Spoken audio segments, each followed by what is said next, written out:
Well, good morning, good afternoon, or good evening, wherever you are in the world.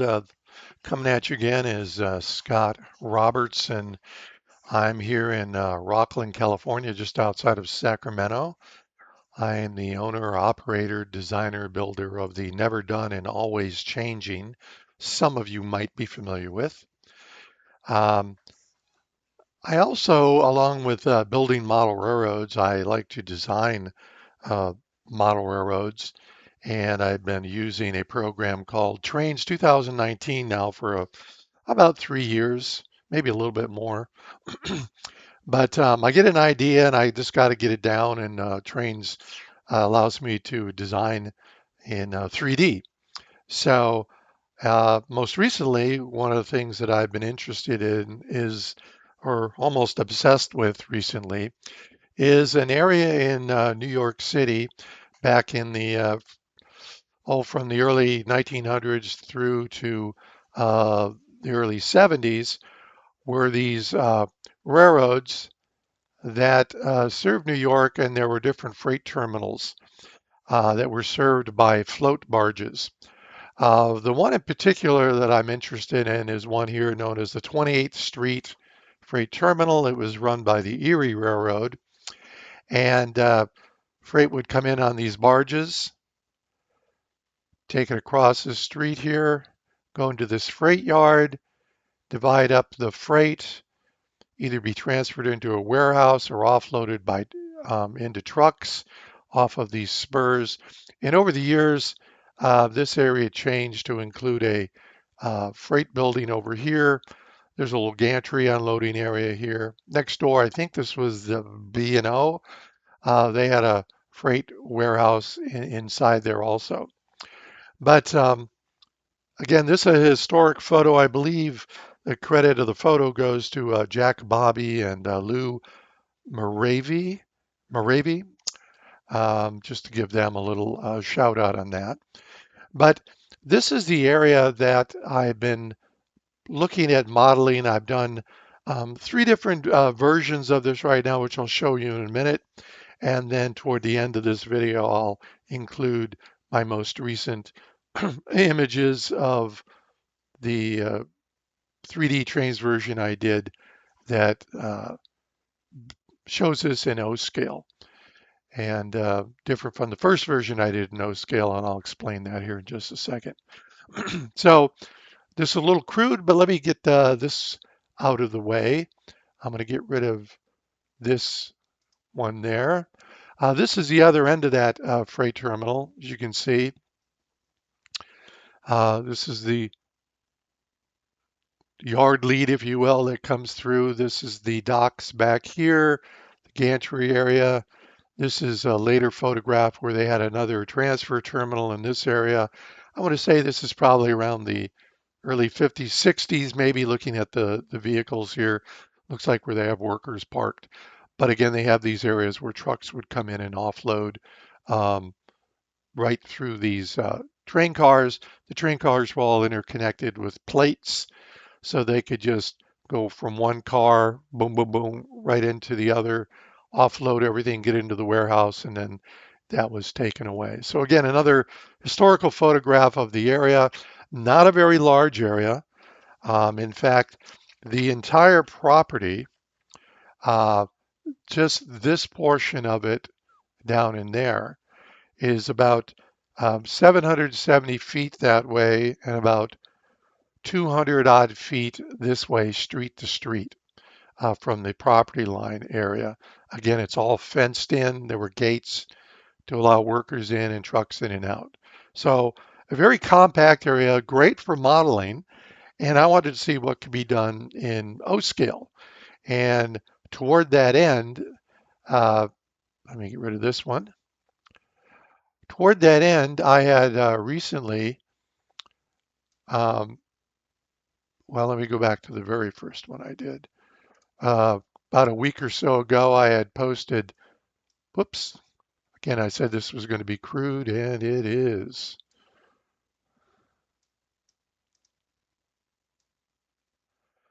So what I had posted was I have a friend's basement that I use as a canvas.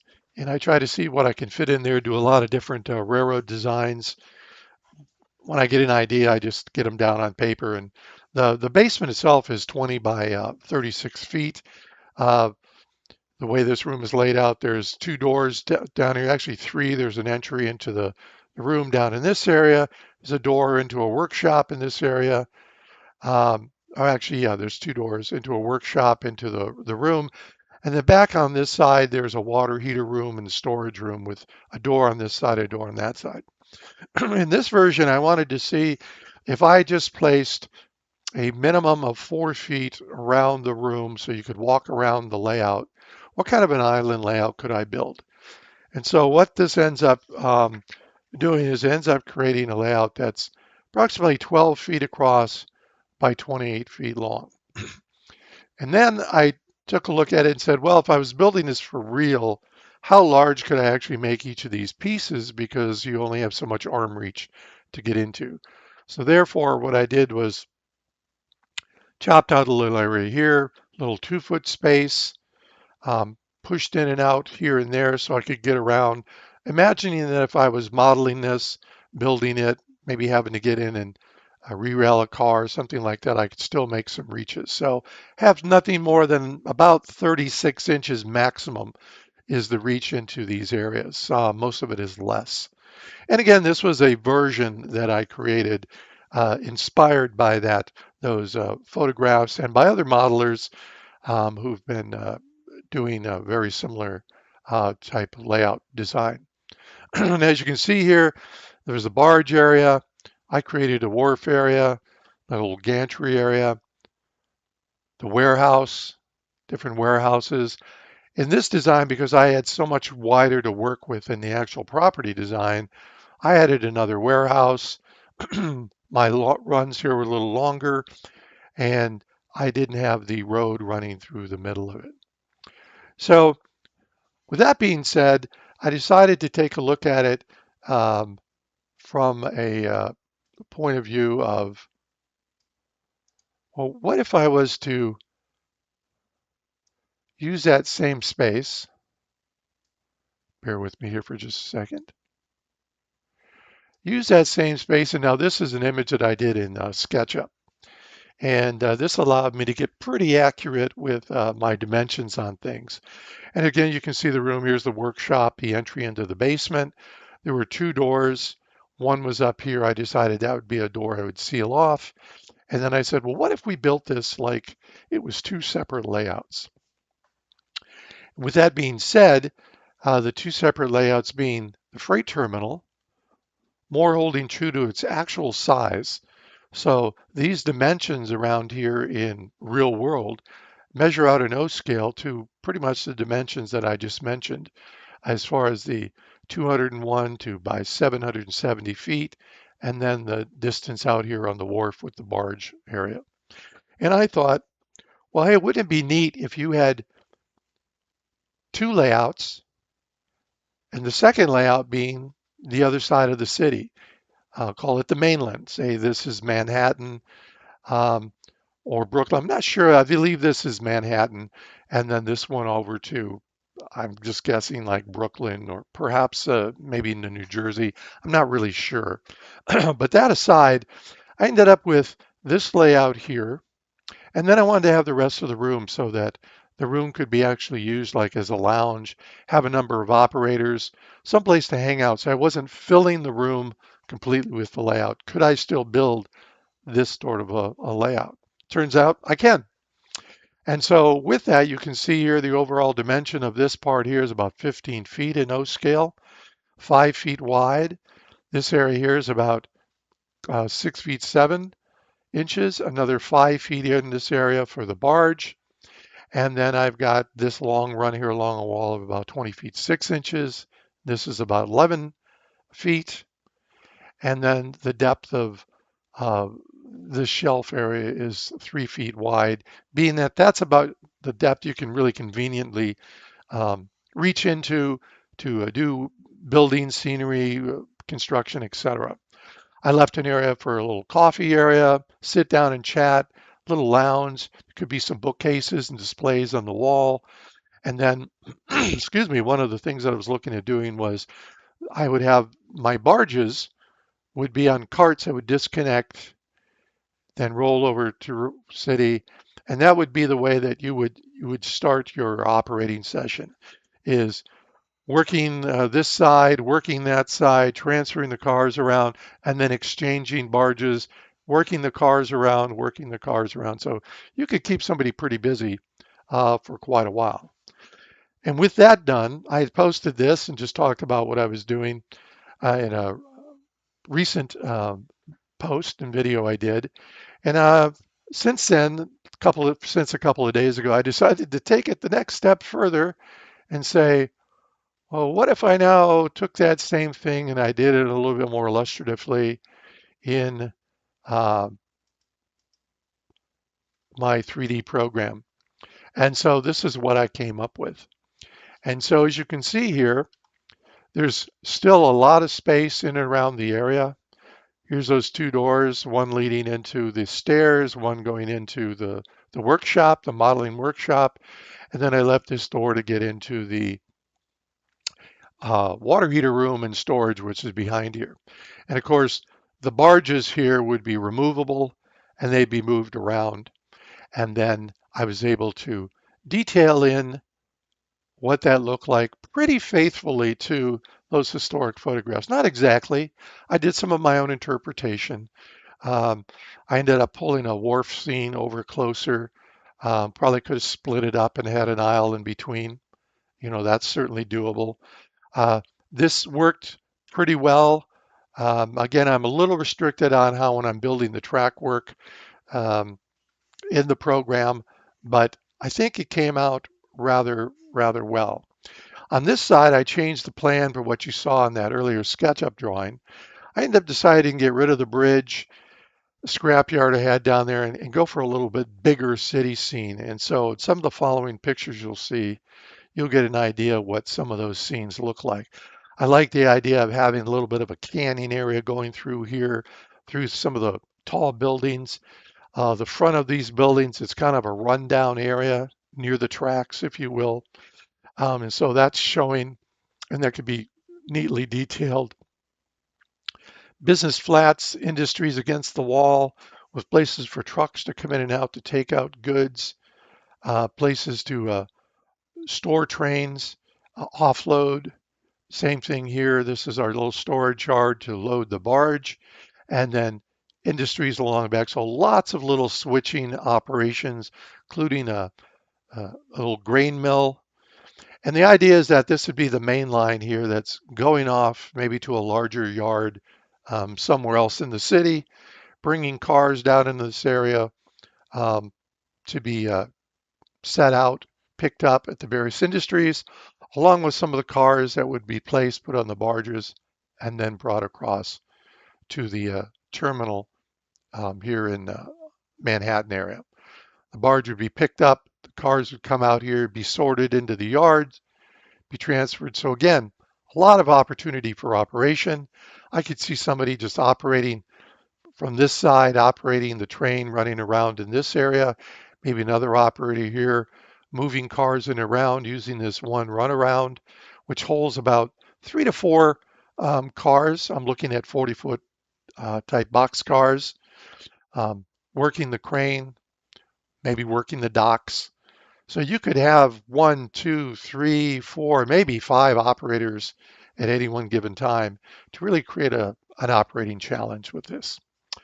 So with that, take a little, see if this will work. I'm going to take a little tour here of, so this is my actual layout here that I did.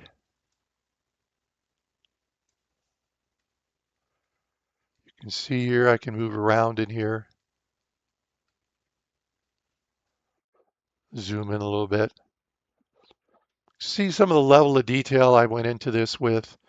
Again, these are all assets that are in the program that you just download, buildings, cars, trucks, the materials, the track. You just have to place them, lay out the track, do all that yourself. But again, I decided to include uh, an image of my version of the highway kind of running through that area. Um, the wharf area here, using the assets I had for a float barge, and then a, a wharf area with, imagine a real nice model ship, quarter-inch scale model ship. And again, this would be all O scale. It would fit about half the space in HO scale.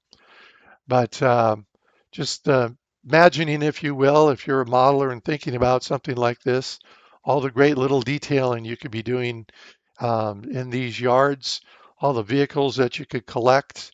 It could keep somebody pretty busy for a long time, and yet a lot of operational opportunity, a lot of ways to share this operation with your friend or friends when they came over, and buildings to kit bash or scratch build, cars to collect, weather.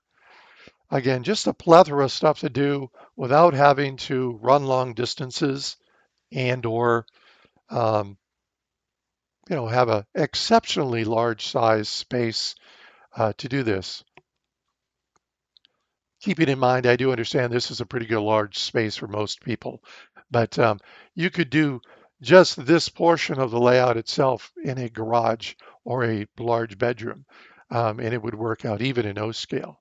Again, here's uh, this end of the line. This is where I'm imagining that almost like a stage, and you could put a cassette on the end. The train would enter.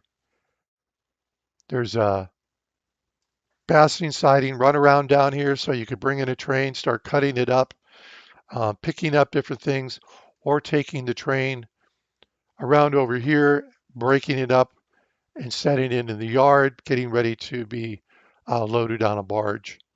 And then again, over in this area, more of the same as far as big city industrial.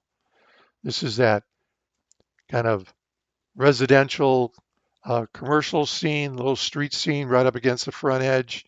Again, cute little scenes that you could put together here, like a back alley. I mean, imagine that these are somebody thinking about the redevelopment of the area, and they're talking to one of the owners. They're trying to think about what it might cost to tear all this down and maybe put up another warehouse or something like that. Again, little view down the area here of this canyon, and again, just I think it'd be a lot of fun. Small equipment. My favorite engine here, this 040 dockside switcher, um, would be great. You could do small little engines like this one here. So again, just keeping everything pretty small, not large engines. Uh, just what I think would be a neat little layout to build. So with that, I'm going to leave this video here, and want to thank you for watching, and hope you stick around to watch the uh, the other pictures, a little slideshow that I got that kind of digs into some of these areas in a little bit more detail. Once again, you have a great day. Hope you're enjoying these. I think I've scratched this itch on this uh, design. So with that, I think I'll be done working on this and moving on to something else in the near future. Once again, check me out on my YouTube channel, Scott Robertson 56. Look for some other videos there, including videos of my layouts and other work that I've done and other design work.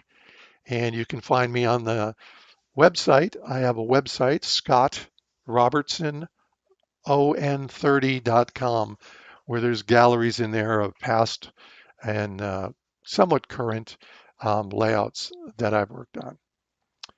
Anyways, enjoy. You guys have a great day. You women, you men, you boys, you girls, whoever you might be out there. Yeah, signing off from Rockland, California on the 15th of August, 2026.